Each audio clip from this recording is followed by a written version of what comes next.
All right, well, thanks everyone. I want to welcome everybody to this exciting event today. I really appreciate everyone coming out and all the people that are visiting us here online as well. Before I get started, I just want to acknowledge that the University of Manitoba is located on the traditional lands of the Cree, Oji Cree, Dakota, Dene people, and homeland of the Métis Nation.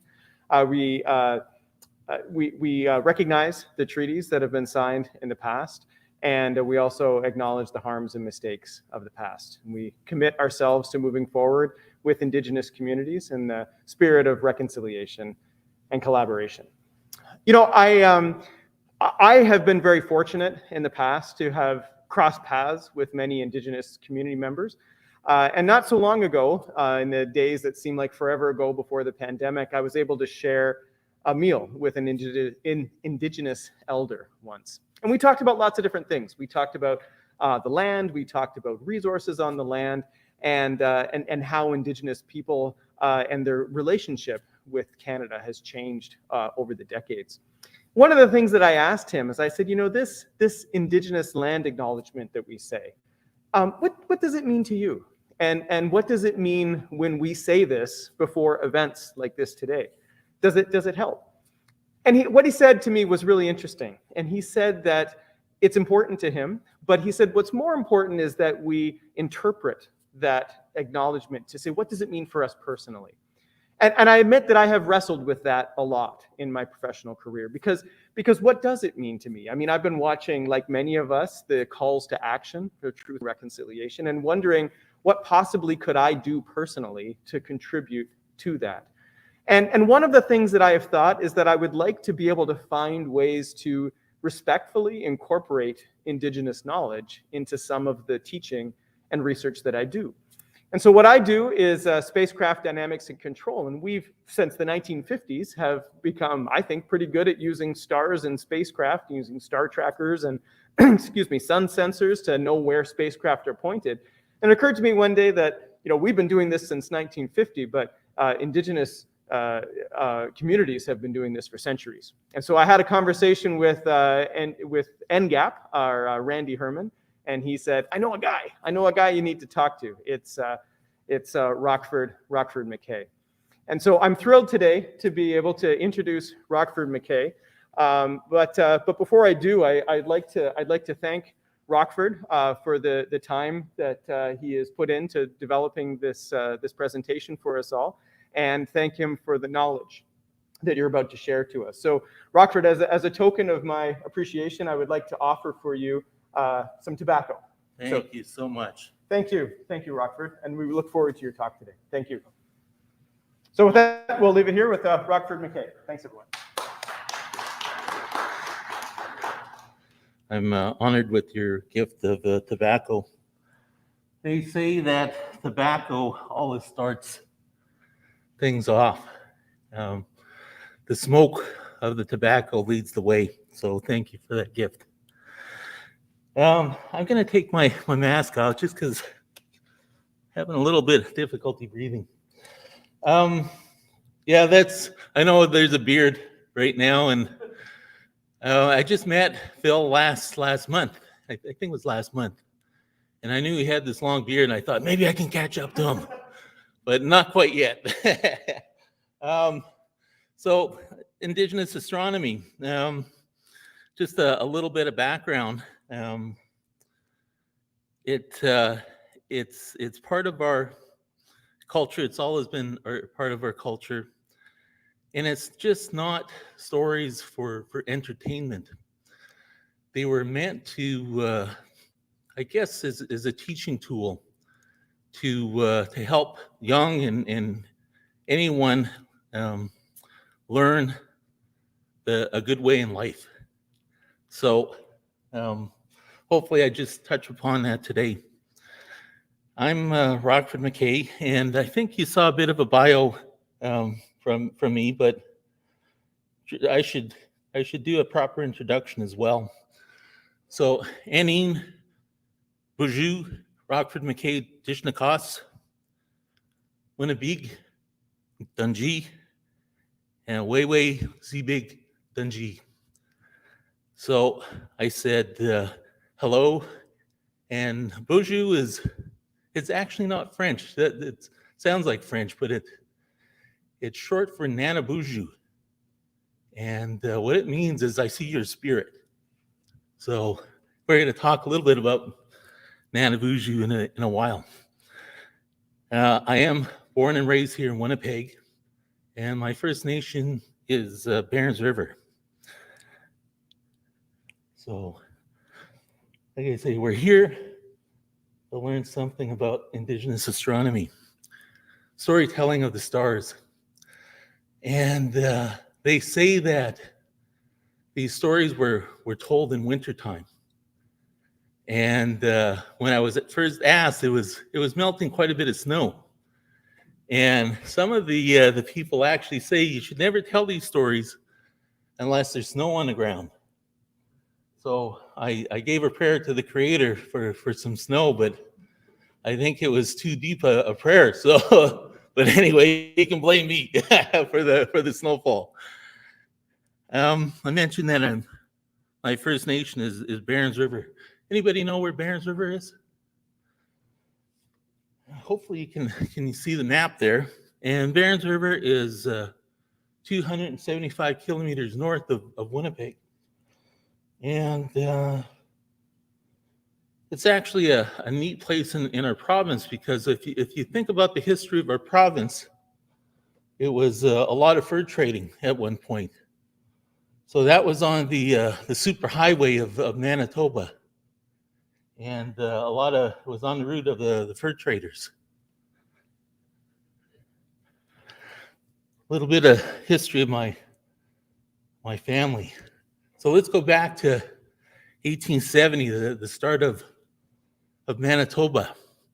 And my great grandfather was Angus McKay, and he actually ran for the riding of Marquette, and he became the first Aboriginal MP for Canada, the House of Commons. His brother became the first Speaker of the House for the Manitoba legislation. And that was in, 1871. So during their time as politicians, they were very fluent in the Indigenous languages and became part of the treaty negotiations. So did a lot of visits with First Nation communities and learned a lot of the stories. So some of these stories get passed on, and I picked up a few. James and Kay had a lodge on Portage Avenue. I don't know if you know where Deer Lodge is. That's where his lodge was, fairly close to where his lodge was located. And my parents, they grew up in Barons River. And back in 1957, they moved to Winnipeg. So I was born and raised in Winnipeg. I got educated here. I got my 2 degrees here at U of M. And I later moved to Silver Heights in St. James. And I didn't know it at the time, but my James McKay actually named that area Silver Heights. And he named it because when the prairie winds would happen, the tall grass would move. And Silver Heights is one of the highest areas in Winnipeg. And so he named it Silver Heights because that grass would glisten like silver. So pretty cool stories that I would learn. My grandmother and my father and uncles have their band memberships in Cowessess. And while Cowessess was in the news, it's where they found a lot of the unmarked graves in the past. So kind of a sad history there. There was a lot of things happened in Barons River, and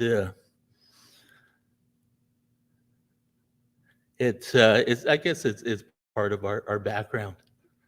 But one of the things that helps with the healing is coming back to our culture.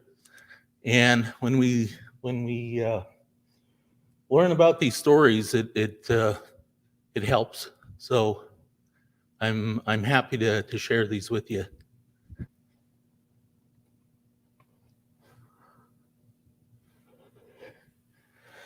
So I mentioned that STAR teachings aren't just for entertainment. They teach young skills like navigation. They teach older people, older adults, how to live a good life. So many of these stories are multi-leveled and have many different meanings.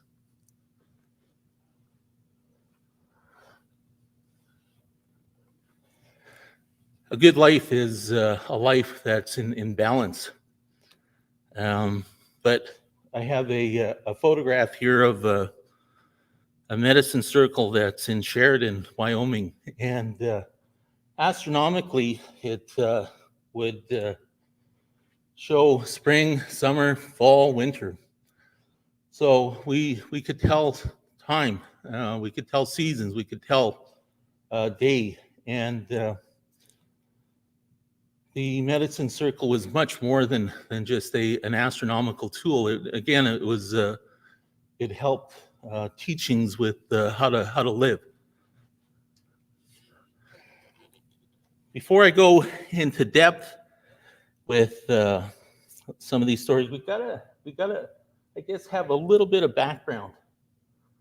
And so okay, I guess I'm gonna have to fix this. I got skewed out. But let's look at our place in the universe. In the Euro-Christian beliefs, we have God as our super being, right? The ultimate being. Who's closest to God is man.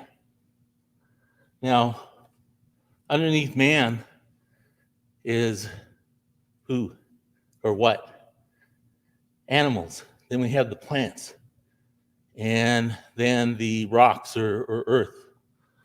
Now, man is dominant of his kingdom. He controls animals, domestication. You look at plants, we have genetic modification nowadays.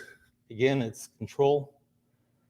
And earth, well, I guess in the past, it's been you pretty well take and do what you need to survive. In a traditional Indigenous view, you have the creator. Now, below the creator is the rocks and Mother Earth. There's a spirit in the rocks. We call those the grandfathers, and they're closest to the creator. Now, next to that, below that would be the plants, and those are the sacred medicines. One level, again, is the animals. And that would be the clan system, how we organize ourselves and how we live. The next thing is us, or sorry, the plants. And we have the sacred medicines. Now below the plants is us. We're the pitiful ones because everything else can survive without us, but we need everything else to survive. So we're furthest from the creator. Now, when you think about that, it has some ramifications on worldview.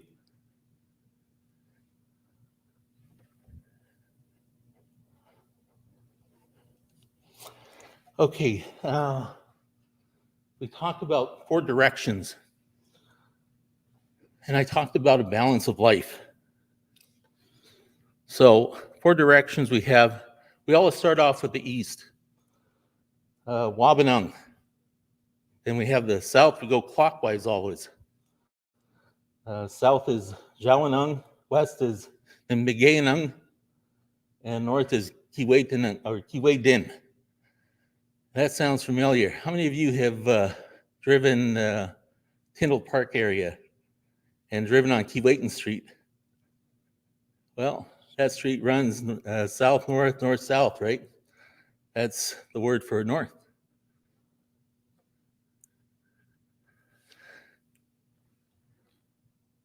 Four directions.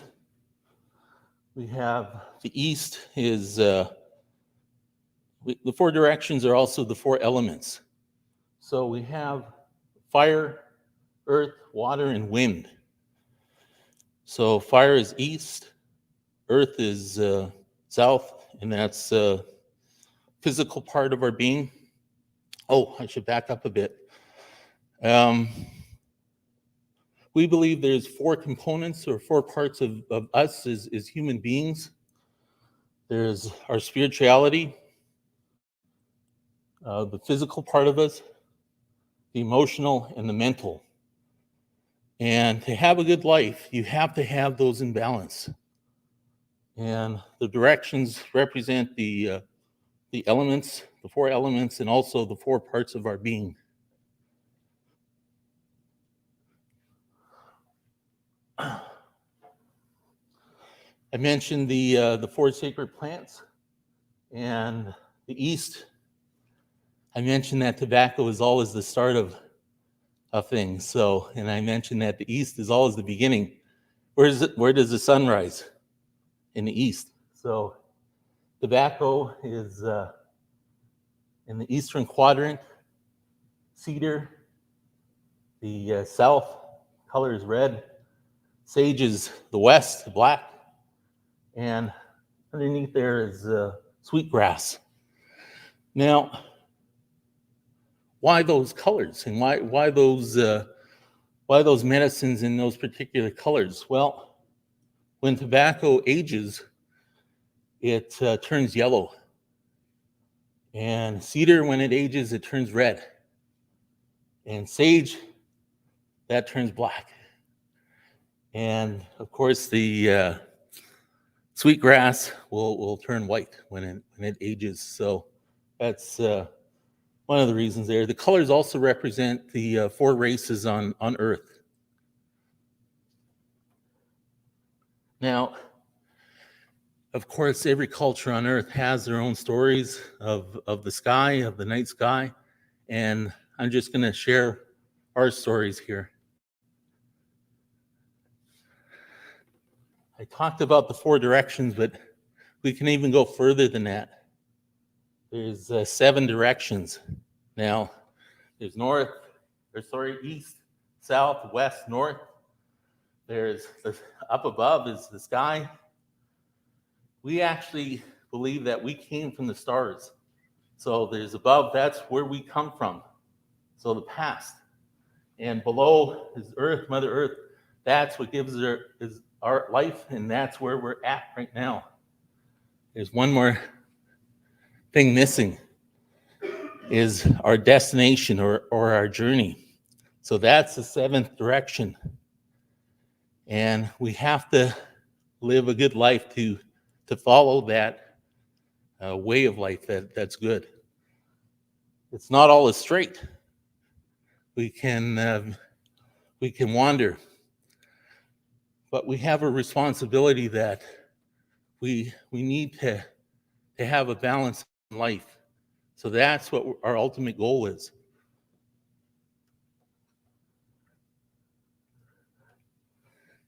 So we kind of knew the Cartesian system, and we had an understanding of those axes and those directions.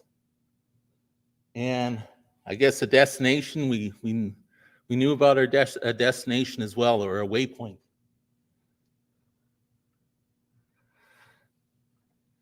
You're going to see a lot of things with numbers, or the 7. And there's something called the 7th generation. Now, there's 2 ways to look at it. And for myself, I've experienced 7 generations in my life. So I knew my great-grandmother, my grandparents, my parents, brothers and sisters, my children, grandchildren. Now that's 6 so far. I may know my great-grandchild, but I don't think I'll know beyond that. So that's 7 generations. Now, so there's 7 generations of life experience there that we know of, or that I have, that I can access in my life. There's another way to look at it. And have a look at this picture here. Of course, the baby is on the right there. And on the far left is great-great-great-grandmother. So how many generations are there? So count them up. There's 6 there. Now, great-great-great-grandmother, I don't think she's going to see another generation. So another way to look at the 7th generation is you always have to consider the way we live in our life is going to affect that 7th generation.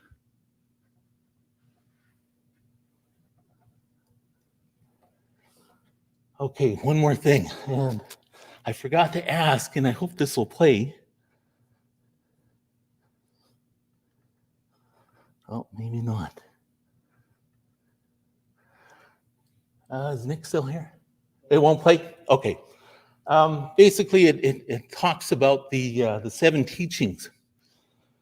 And I'll just leave it as a list, but the 7 teachings is the areas that I guess it's our way of living a good life. If we follow and each of these has its own teachings and understanding. Now, why do I bring this up when I'm going to talk about astronomy? Well, we have to know this because a lot of the constellations are these teachings.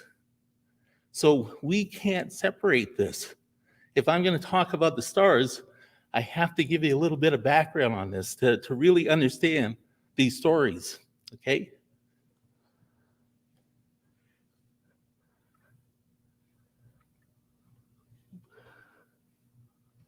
Daytime sky.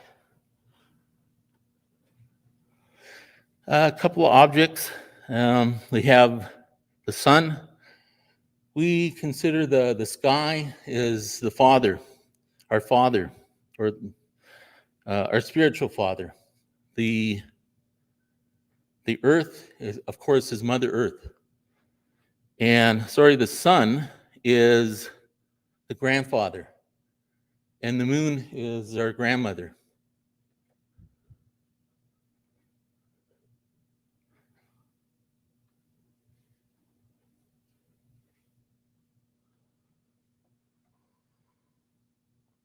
Of course, the sun always rises in the east. And during the season, summertime, the sun rises further and further north. In the winter, of course, it's rising further and further south on the horizon. And we knew this. We could follow the patterns of this, and that's where the medicine wheel would help as a tool to help us predict the season.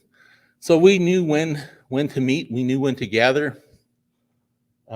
Anybody know what happens in June? Usually around June 20th in Canada. Yeah. It's summer solstice. Yeah. It's another special day in Canada, and they just announced it. I think it was was it last year or 2 years ago?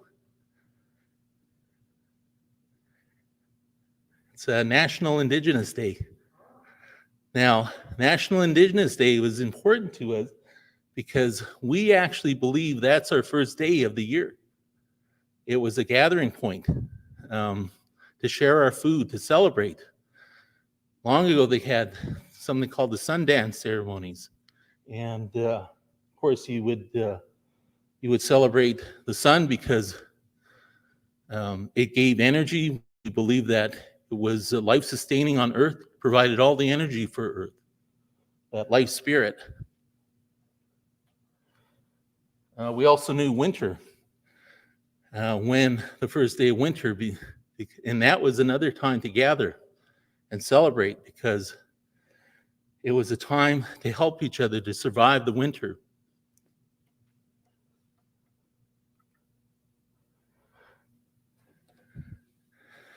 Now, noon astronomically is when the sun is at its highest point in the sky.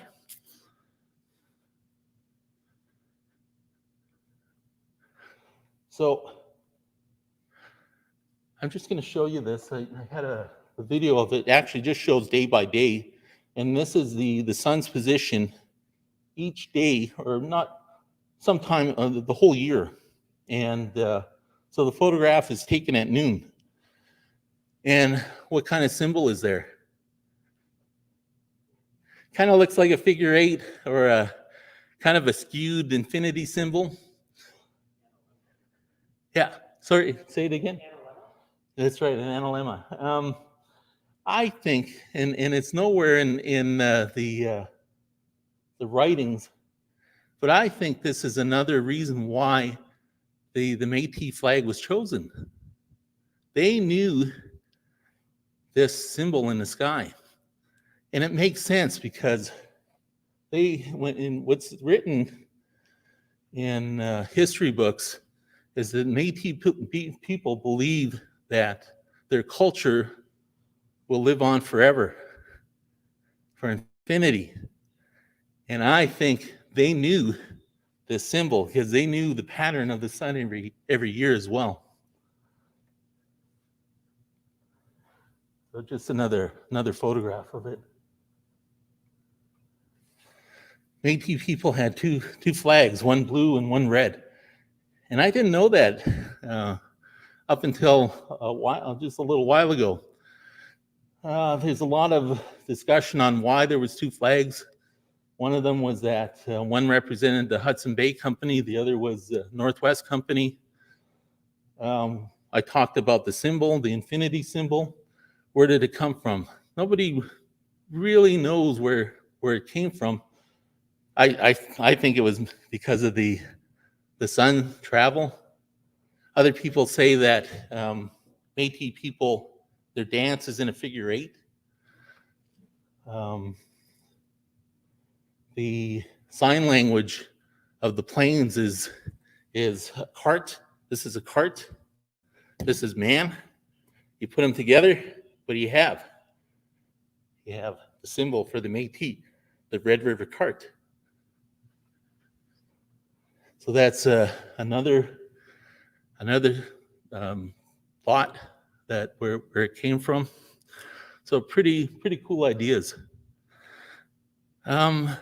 Métis, my grandfather always said that Métis was more the French and Indigenous or First Nations, a mixture of that. And he would call himself, he was Scottish, he would say we're half-breeds. So the term over time just became Métis. So just a little bit of history there.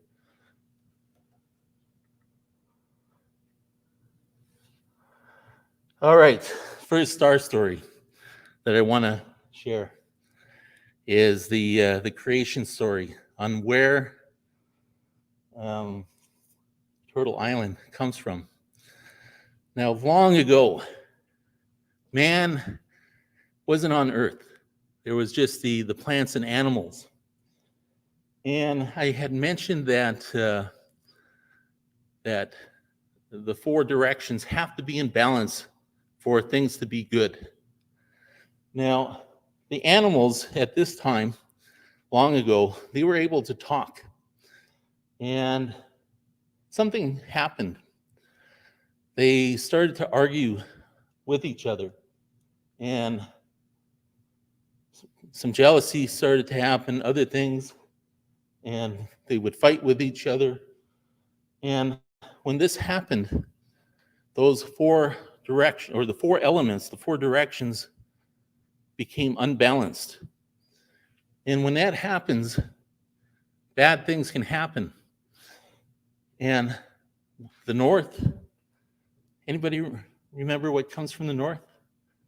And in those four directions, wind started picking up, that unbalance. And the west was water, right? That was unbalanced too, so it started to rain. And this is our great flood story, that it rained and rained and rained. And it rained so much that you couldn't see the world anymore. And the animals started swimming together. And in the distance, the only thing they could see was a log from a tree. So they swam to it, and they clung onto it. And it was still raining. And they started getting, I guess, kind of a homesick. They wanted to have Earth again. They wanted to be able to walk. And it was the beaver that first thought, you know what? I'm going to see if I can swim, and see if I can swim down in the water and see if I can grab some earth. And he tried. He couldn't do it. And he came back up, and they asked, is there any other good swimmers? And the loon said, well, I'm a really good swimmer. I'm going to give it a go. So loon, he jumped in. Same thing. He couldn't reach the bottom. Couldn't grab any earth. Other animals tried, and they couldn't do it. And then when they were just about ready to give up, muskrat, he said, I'm going to try. And the other animals started laughing at him. They said, you're no good. You're not going to be able to do it. And muskrat said, well, I'm going to try. And he jumped in, and he disappeared for a very long time. And the other animals forgot about him until it was Turtle that saw in the distance, saw something on the surface of the water. And he said, hey, let's paddle towards it. So they came to that spot. And unfortunately, they saw muskrat there.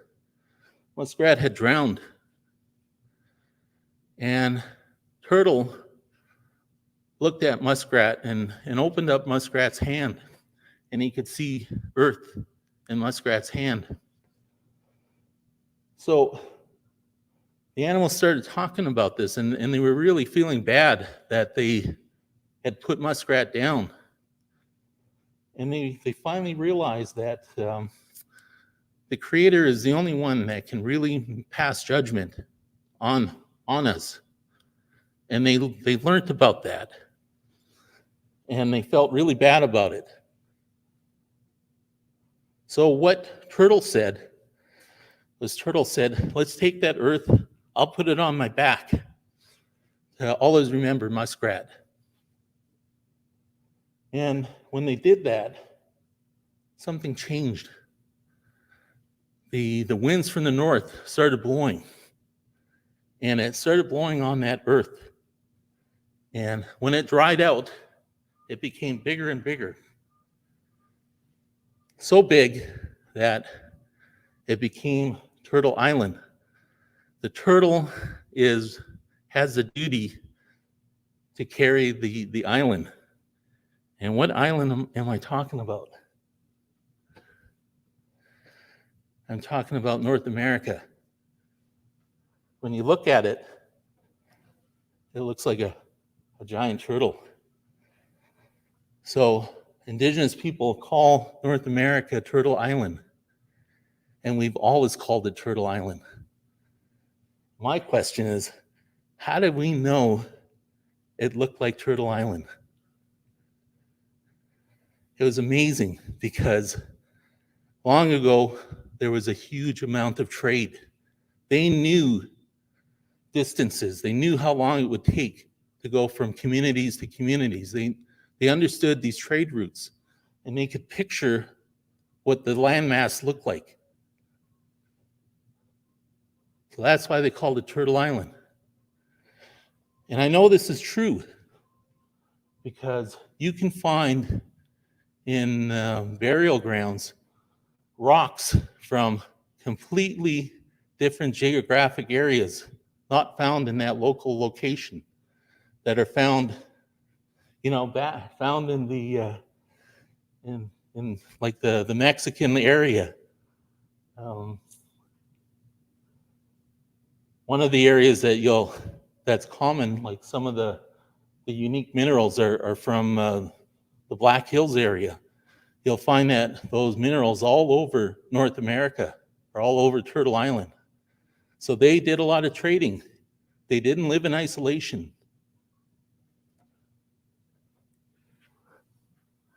Okay, so the star stories. It's not just entertainment. There's a teaching there. So what would be the teaching?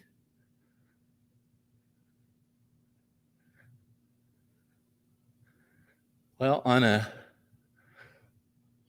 one level, it could help understand what North America looks like, right? But a deeper level is it provides ethics, how we should treat each other, that we shouldn't pass judgment on each other. And so it's more than just stories of entertainment.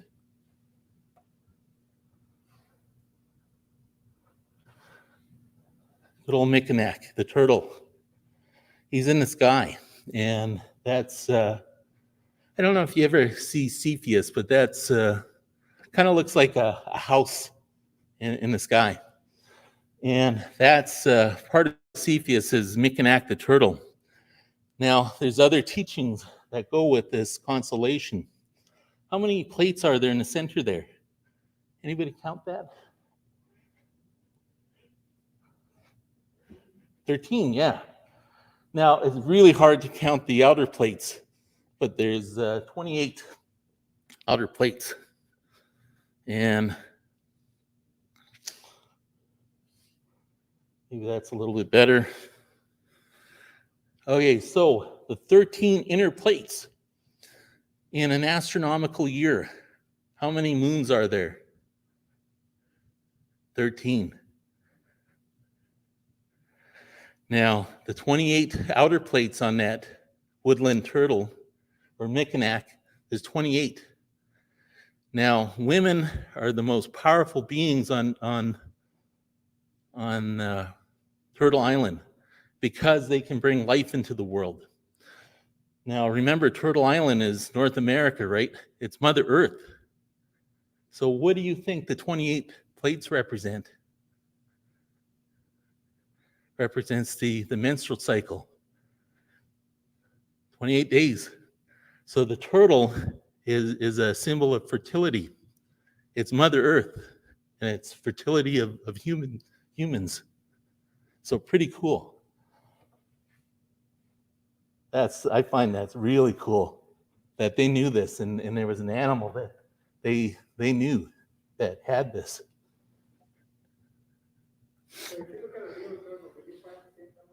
Yes, the woodland turtle. So it would be found in North America here around the Great Lakes. Okay. Now, what about teachings in that story? I should go back. What would be teachings there?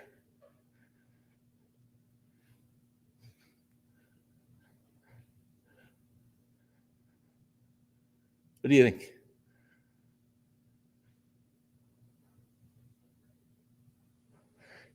Now, remember, my job is to go to First Nation schools, and I usually use a planetarium and, of course, do the storytelling with the planetarium, portable planetarium. So when it comes to students, my teachings and just sharing of knowledge there What do you think the kids are going to get out of it? And they're all First Nation students. What do you think? Is it valuable to them?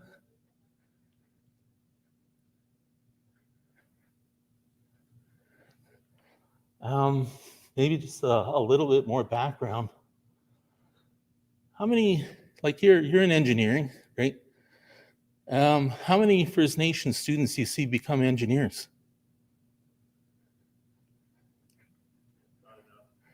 Not very many, right? So, very low participation rate of First Nations in science and in STEM areas. So, we as educators have to provide them the belief that the sciences was a part of their lives as well. It changed over time. So these stories are very valuable because it's part of their culture as well.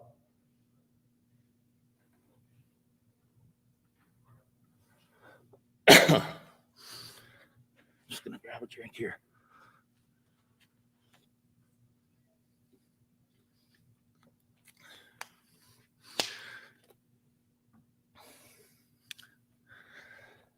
I mentioned that we believe that we came from the stars. I always tell the kids that, hey, you know what? You were the first Skywalkers. And they laugh at that because of course, they're all into Star Wars and things like that. So they really get into this idea. Now, we do believe that we originate from the stars. Now, there's a special constellation that we have, and it's called Pangwangijik, and it's translated to hole in the sky. Now, this place is also called the Pleiades, the Seven Sisters, as the Greeks would call them. Anybody know what the Japanese called that group of stars?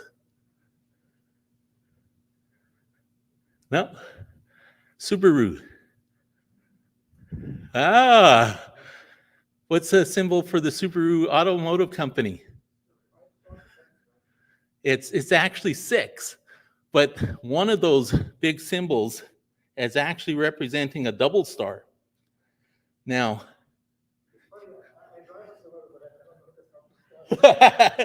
now yeah, we did talk about that, right? When you think about it, of course, the Greeks called it the Seven Sisters, but why did Japan only have 6 stars? Because of 200 years ago and longer, you could see 7 stars. Not anymore. It's because of the pollution, light pollution, and so on. You can only see 6 now. So I remember somebody saying, "Wow, you can only see 6." And I say, "Well, why did the Greeks call it 7 sisters?" "Oh, yeah, you're right. Okay." So Pagwangijik is the hole in the sky. Now, it's a special place, as I'm saying. Now, there was a being, a spiritual being that walked among the stars. And he would walk and look, and he'd see that hole. And he'd look through that hole. And down below, he could see the earth, he could see the animals, he could see the plants. And what he saw was beautiful. And he wanted to live there. And this being is Nanabuju. And he really wanted to live there. And he asked his grandmother Spider if she would help. And grandmother Spider, she spun a web, and a strand of web for Nanabuju to climb down. So Nanabuju climbed down that web, and he set foot on the world here. Now, he set foot in a special place here in Manitoba. I don't know if you know this place. Oh, just these are just photos of the Pleiades. There's a pattern for the 7 stars. It's a pattern of a 7-pointed star or geometric shape. There's Nanabuju, and he's pointing. It's actually Orion. A lot of these constellations, of course, they're different, but some of them are very similar as well. Of course, Orion, if you ever look at it in the night sky, you know you're looking at Orion, and your imagination can almost see somebody standing there, either a hunter or Nanabuju or whoever. Just out of curiosity, I see different cultures here. Do you know from your culture, Orion, the constellation Orion, any other things or symbology for Orion, that area in the sky that you know of? No? Okay. But anyway, Nanabuju here, he's pointing to the Pleiades, the hole in the sky. Now, that place where he set foot on Earth here is in Manitoba. It's called Bannock Point, and it's found in the Whiteshell Provincial Park. And what you'll see there, you'll see petroforms, and those are rock formations. You'll see who's there. What rock formation is that? Well, that's Mikinak the turtle. Yeah, you already know Mikinak. There's a medicine circle. You know a little bit about the medicine circle. Now, a lot of people call it the medicine wheel. Now, I actually prefer medicine circle because Indigenous people never called it the wheel back 200 years ago. They didn't have the wheel. They had circles, and they understood the circle. So I call it the medicine circle. When Nanabuju set foot on the earth, the Creator gave him 2 gifts. A star blanket. Traditionally, star blankets had 7 points on it. What were those 7 points representing? Pleiades, right? Now, a star blanket is given when you accomplish something in your life. And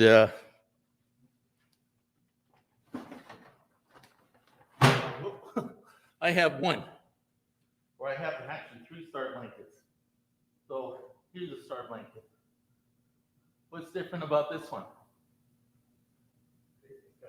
Yeah, this one has 8 points.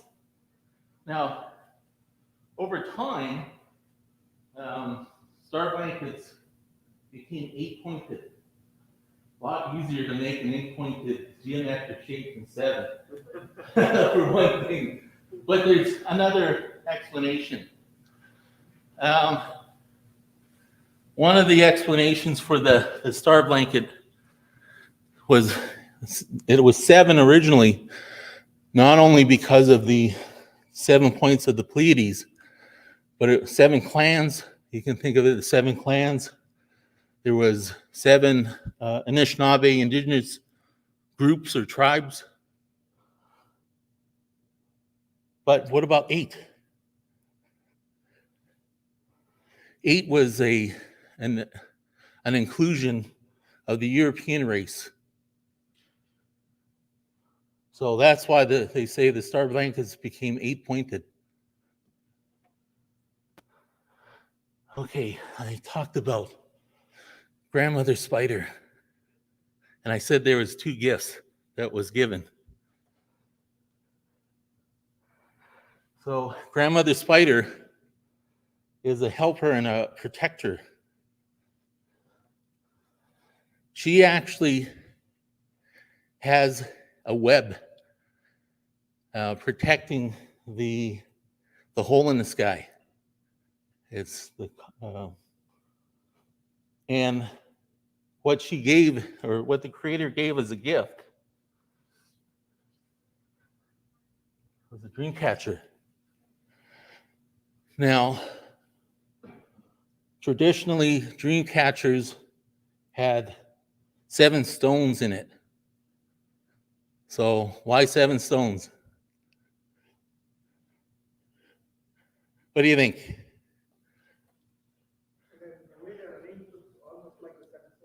Yeah. Yeah, for sure. So, and why 7? What do you think? Talked about a bit about what 7 is. Anybody remember any significance to the number 7? 7 generations, yeah, that's one example. What else? 7 teachings, 7 directions, right? Where did the Anishinaabe people come from? The hole in the sky. That 7 is a very important number. The dream catcher. Nowadays, we understand, I guess there's a common understanding of what the dream catcher is. And remember that grandmother spider is a protector and helper. Now, when you usually put a dream catcher by the bed of a young child, and when they have nightmares, or to prevent the nightmare, that bad dream or bad vision or spirit gets caught up in that web. And when the morning comes and the sun shines on it, that dream disappears. So it's a dream catcher. So that's the common story that goes with the dream catcher, but it's much more than just that. In fact, a lot of the creators of dream catchers have forgotten the other part of the story. And I think it's a really cool story because it speaks to where the Anishinaabe people believe where we came from. In fact, Anishinaabe means people lowered down. It literally means that. So again, it speaks to that story.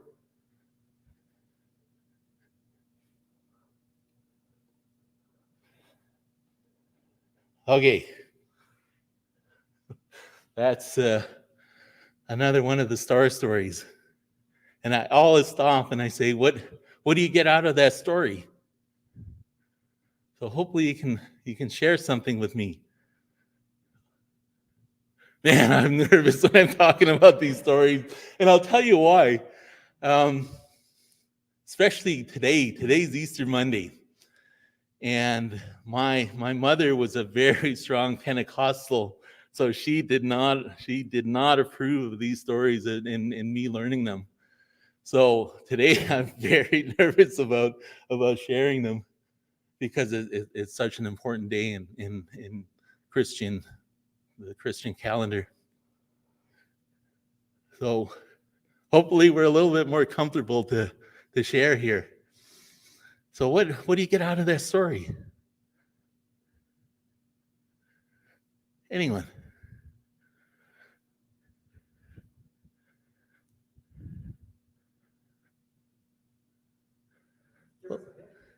Yeah, okay, sure. Sure, teachers can provide hints, yeah. Did the story, well, let's think about this. Is it only the Greeks that have stories of the sky? No, I think every culture in the world, and for sure every culture in the world, has their own stories of the sky. We're the same. We're all the same. We breathe the same air. We love, yeah.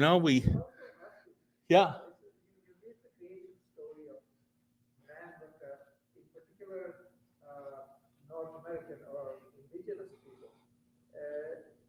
Does it also apply to non-Indigenous people? We also came from the stars and so on. I mean, is that are we covered in that blanket? Well, you're welcome to have your own beliefs, right? And if you want to follow the red road, the Indigenous people will welcome you at ceremonies and be very happy about it. But every culture, as I say, have their own stories, and if we share them, I think we're all the better. It's very interesting. The latest in cosmology also says that all heavier materials other than hydrogen and helium were generated in the nuclear furnaces of stars. Right. So I mean, we basically all came from stars. Right? Absolutely. Amazing, eh? And the First Nations talk about it. The other interesting thing you mentioned is the 7 directions. Yeah, Now, the 6 of the directions are the normal spatial directions that we know, left, right, east, west, yeah, north, south, yeah. up, down. Right. But the other one you mentioned was quite intriguing because you said it's the future progress. Right. And if you look at 4-dimensional relativity theory, the 4th dimension is time, which is going in one direction. So that's almost Excellent. corresponds to your 6 plus 1. Thank you. Excellent. So, and I mentioned that these stories are multi-leveled and multi-layered, and it depends who the audience is. And that teacher, if it's just young children, if the storyteller and teacher is, of course, he or she's gonna gear it to that level. With adults, now we're talking more about ethics and understanding of the world right now, right? So Nanabuju, remember he was the spirit being. He was the first spirit being that walked the earth. And he had a best friend. And I'll tell you or I'll share the story of how dogs became to be. So that's Nanabuju again. He's right over here. And right here, just faintly, you can see the Milky Way. So Nanabuju is standing right beside the Milky Way. And the Milky Way, there's not just one story or one symbology for our constellations. They can have different symbologies. It depends on the story, but it's talking about the same area in the sky. So, for instance, the Milky Way. One of the beliefs that the Milky Way was they called it the path of spirits. So when someone passes away, their spirit returns to the sky, where it originally came from. I mentioned that I was a bit nervous about sharing this. This is a little bit nervous to me. It's our belief that the Creator shares in every one of us a part of Him, a spark. So we're a vessel, and we contain a spark, a spirit of the Creator. And it's our belief that once we die, our spirit goes back to the Creator, to the sky. But it's more than that, because we don't believe in a damnation or a hell. There's no such place like that in our culture. And the reason for that is because we're part of the Creator is never going to destroy part of Himself. So He's not going to punish you by sending you to hell. And boy, I hope I don't get a lightning bolt here, because anyway, that's an Indigenous belief of the Anishinaabe. But we return to the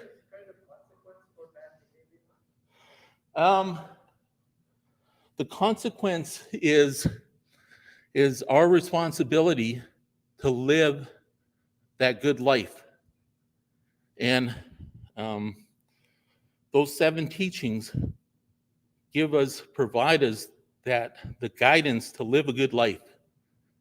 Now, if I was to go through the 7 teachings, it would take another hour, another 2 hours to really get down into it. That one video was a good introduction, and if you're interested, just go on YouTube and just type in the 7 teachings of the Anishinaabe or the Ojibwe people, and I'll give you an idea of what I'm talking about. So we have the path of spirits. There's also another meaning of the Milky Way is the path of the summer animals.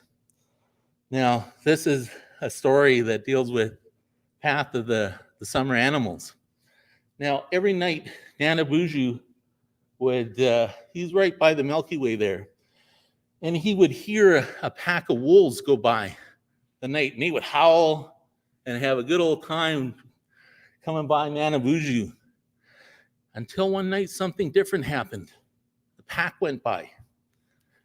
And then sometime later, there was a cry, and it was a lost wolf pup, little wolf pup. And he heard this for a number of nights. And on one night, that wolf pup stopped right by Nana Buju. And he asked Nana Buju for some food because he was getting really hungry. And Nana Buju thought about this because he had a problem. There was Gitchi Makwa. Gitchi Makwa is a giant bear. Now, usually in the 7 teachings, a bear is it means good medicine. But again, this bear was a wicked bear. He was forever hungry. Could never satisfy his hunger. And every night the wolves would go by, and later Gitchi Makwa would come and he'd tear up Nana Buju's campsite and look for food. So Nana Buju said to that wolf pup, he said, I'll tell you what, I'll give you some food, but in exchange, I want you to provide protection. I want you to at least tell me when Gitchi Makwa comes. And that wolf pup agreed to it. So what the wolf pup did,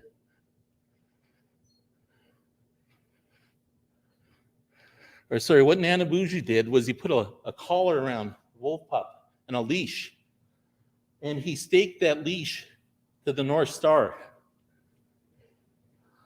Now, the North Star is the only star in the sky that doesn't move. So when the Earth turns, here's a long exposure photograph. And all the other stars move around the North Star. So there's a stake in the ground. And so here's Gitchi Makwa. Here's the wolf pup. So we have the stake in the ground, the leash, and the collar. And so the wolf pup is always keeping an eye on Gitchi Makwa and forever following him in the sky. So Big Dipper, Little Dipper are the same concept. They're different. So Big Dipper is part of Ursa Major in Greek mythology, and the Little Dipper is Ursa Minor. And Ursa Minor has the North Star. Now, of course, we didn't call it the North Star. We call it Giwait-Denoin. Giwaitin or Kiwaitin, what does that mean? North? No, north. But I'm told that the root word of Kiwei, or the word Kiwei, means home. Giwait-Din means going home. So it's the going home star. So we teach the young navigation that if you're ever lost, you look for Giwait-Denoin, which is the going home star. So forever then, from that time on, that wolf pup turned into a dog, and he had ancestors. Now, how many of you have dogs? What happens to that dog when somebody knocks at the door? What's he do? A lot of dogs will start barking away, right? That's the dog's duty, is to provide security and an alarm that somebody's here. Gitchi Makwa is close by. So that's the story of where the dogs came from and their duty. and why that is Nanabuju's best friend and close companion. So again, that's It's and interesting that, you know, the Earth of nature is there in Western philosophy. It's also there in Indigenous law. you're right. And in fact, when you look at the circumpolar countries of the world, so that's the countries that are able to see the North Star. Pretty well every one of those cultures has the bear as the Big Dipper. Incredible, eh? I wonder if that's an artifact of our human history, that those stories still kept alive in each one of our cultures.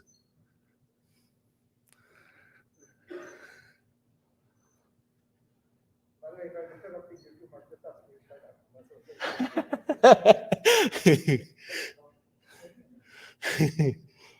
okay. Okay, so I always ask, what did you learn from that story?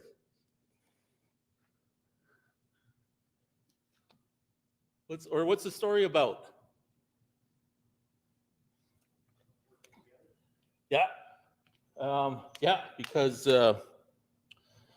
animals and humans can work together for a goal. What else? Did we learn maybe there's a common history of people of the world?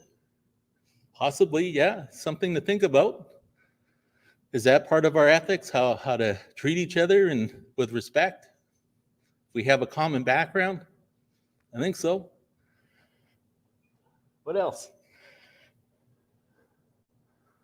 You learn about navigation? Yeah, he wait in, yeah, north, right? Yeah, and going home star. Right on, cool. Okay, so I'm a teacher, but even storytellers always go over the stories and make sure that there's learning happening. So these star teachings were they were teachings. That was a lot of our education system was storytelling. Were the people learning? You bet they were. You know, it's interesting that not all planets in our solar system are pointed in the same direction. So Right. it looks like the going home star on Earth would not be the going home star on Mars. That's correct. Yeah, you would have something The else. pole is pointed a little bit differently. Right. So it makes me wonder how these stories might have been different on the different planets. For sure, because even when you think about cultures in the southern hemisphere, they have totally different stories of the sky because they have a different sky. Yeah. And then, of course, the Earth's orbit is recessing, so I mean, Yeah. so exactly. So eventually that star will start recessing. Oh, precession. Yeah, We might be able to find another. Yeah. it's true. Yeah. Yeah, over time, there's different North Stars, and that's called precession. Very true. Takes thousands and tens of thousands of years for that to happen. Okay, next story. Oh, I better check the time. Oh, yeah, it's already 8:14. Are you guys okay? Do you want me to continue? Yeah? Okay. If you have to leave, I'm not going to be offended by it. I know we were supposed to be here till 8, I think, right? But I can go. I have a couple more stories anyway. The next story is the brave 7 birds. Now, remember Gitche Makwas, that mean bear, and he would go around and forever hungry. He would actually started killing other animals for food, and things were getting out of hand. And all the animals decided to have a grand council meeting of all the animals, of course, except Gitche Makwa. And during that meeting, they came to a conclusion that they had to get rid of Gitche Makwa. He had to go. So they asked for a volunteer to hunt Gitche Makwa.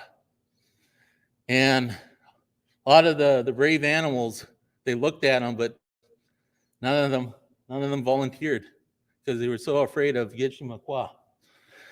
And the meeting was about to break up until 7 birds stepped forward. And one of the birds was an eagle. And an eagle has great vision. He's a great tracker and hunter. So he has gifts. Another animal was an owl. Now, the great owl, he has great vision at night. And have any of you ever been witness to an owl flying really close to you? What did you notice about the sound? I saw this. There's no sound. Man, I used, it's hard to believe, but I used to be a marathon runner when I was younger. And I remember going over Garbage Hill. We called it the dump. So I forgot what the name of it was. Garbage Hill. And it was wintertime. And I was running, and all of a sudden this great white owl just flew right over me. And it scared the living daylights out of me because I didn't hear it. It just... So one of the birds was an owl. Has those gifts. Now, there were 7 birds, and each have different gifts. The last bird was a robin. Now, the robin is a great shot with a bow and arrow. Now, so they went and they tracked down Gichimakwa. And it said that they went around the world 3 times. And they went faster and faster in chase. And just when they caught up to Gichimakwa, the robin took out his bow and arrow and he shot it. And just at that same moment, Gichimakwa jumped in the air and he hit him right in the chest with that arrow. Now, that bear wanted to get rid of that arrow, and he started shaking like a dog out of water really hard to get that arrow out. And the arrow flew out. Same with blood. Splattered all over the place. And it went towards, because Gichimakwa jumped, and he was heading to the sky. And all of that blood landed on the leaves in the trees. And it turned it red and yellow and different colors. So what time of the season was this? Autumn, yeah. And Gichimakwa, he went so fast that he ended up in the sky. And you know where he is in that other story. And every fall time, he tries to get out of the sky and he shakes again. When he does that, he opens up that old wound. Blood comes down and turns the leaves again, so that different color of autumn. So that's a quick version of the 7 birds. Pretty cool story again. What's a meaning or a teaching to that story? Anything? Yeah, also 7 there. 7, of course. Yeah, that number is very important. I usually make a joke with adults too, and I'll say, "That's you guys know there's 7 clans casino, right?" Usually a lot better joke in First Nations. We love our casinos. Anyway, but what other teachings are there? Was the greatest animals, were they brave enough to hunt Gichimakwa? Wow. What's another vicious animal besides a bear? Yeah, wolf. Did the wolf hunt down Gichimakwa? No. Who did? Small birds. And they were able to take out Gichimakwa. They solved that problem. So what's one of the teachings of this story?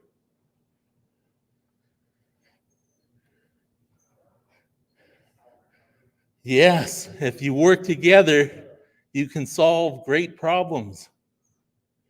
Even the smallest animals could.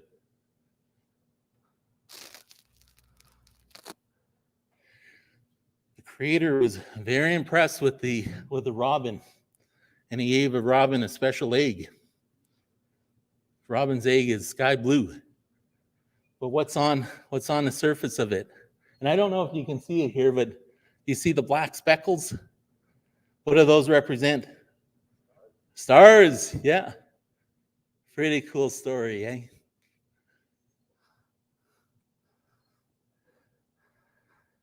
Okay, I'm gonna leave this story. It's Niska and the goose and how he brought back summer, and hopefully you may consider bringing me back another time. So I'll leave the story out. Anyway, so a lot of the stories I mentioned were came from elders in a lot of the communities of Anishinaabe communities and Cree communities in Manitoba. Remember my family background, they helped with the signing of the treaties. They were there to help negotiate for the First Nations.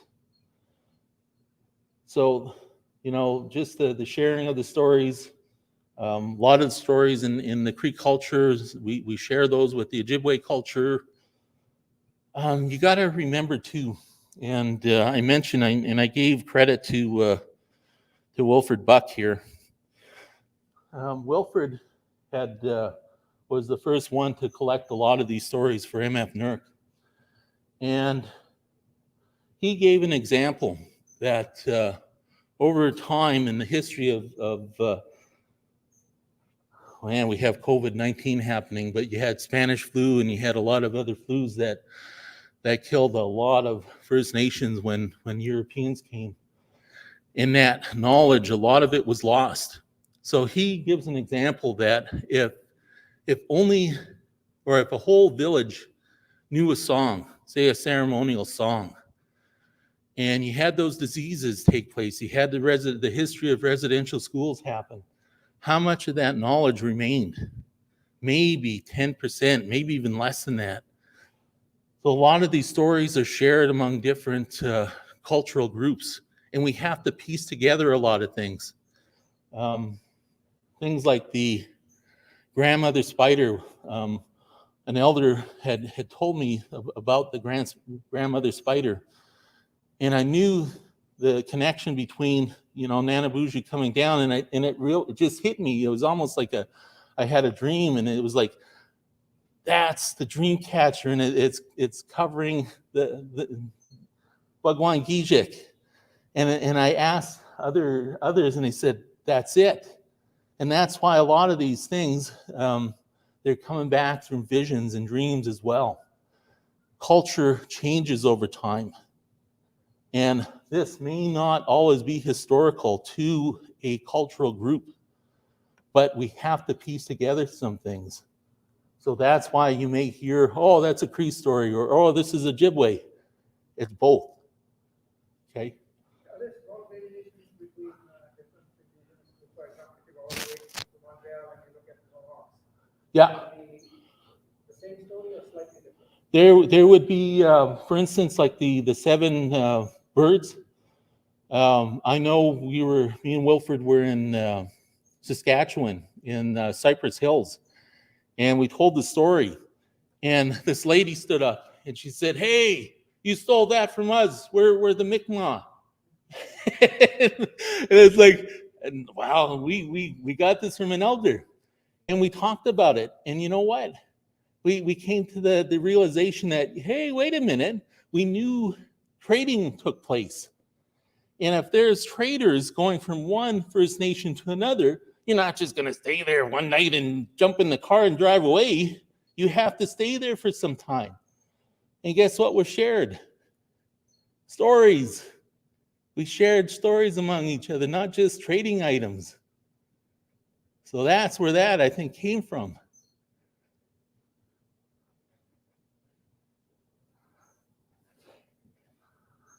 So Gitchi Miigwech, and I hope we can find our truth and reconciliation. So thank you very much.